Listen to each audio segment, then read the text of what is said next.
So now President Bush and President Carter are at it. First, President Carter launched the first salvo, and he said on Saturday, I think as far as the adverse impact on the nation around the world, this administration has been the worst in history. God bless. Go forward. Yeah, regarding, he didn't call them the worst in history overall, just in terms of how they affected the world. To be fair. Yeah, but so he's mainly talking about foreign policy, for whatever it's worth. Right.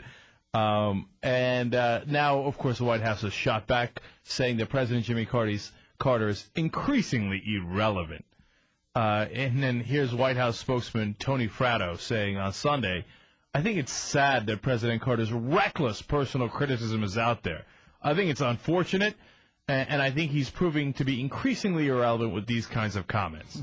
You know, go ahead, John. It's funny because any former president is somewhat, especially the further back you go, somewhat irrelevant, quote unquote, given this, the relative scope of power of presidents. But no, these comments are what's ironically making him more relevant. Of course. Because he's a rare truth teller who's saying it like it is. I love the finding a talking point. So you mentioned Tony Fratto. I think it's sad that President Carter's reckless personal criticism is out there, right? Carter was in Arkansas promoting Sunday Mornings in Plains. That's his collection of weekly Bible lessons. He's, of course, from Plains, Georgia. And then Amber Wilkerson is a Republican National Committee spokesman. And she said, before we heard from Tony Fratto yesterday, she said, apparently Sunday Mornings in Plains is now, for former President Carter, includes hurling reckless accusations at your fellow man. So they've decided to call President Carter reckless. Because when you think of someone reckless, I think of Jimmy Carter.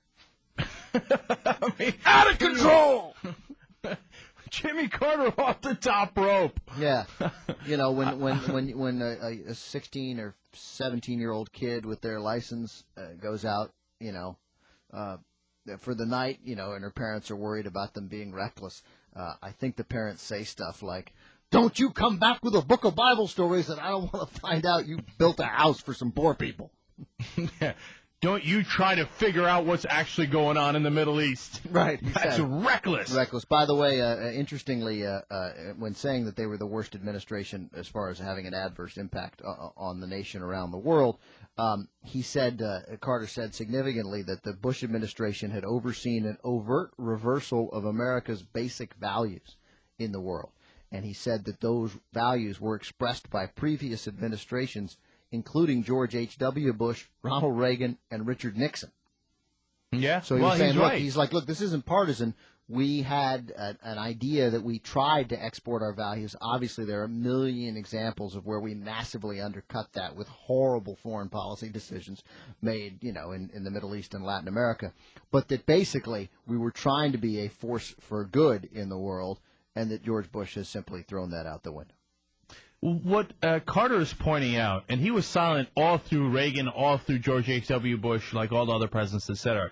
What he's trying to point out is the same thing we're trying to point out here, which is these guys are not normal. We are not in normal times. This is not a normal Republican-Democrat divide. These guys are radical, and if you don't point out that they're radical, you're doing a disservice to the truth and to the conversation.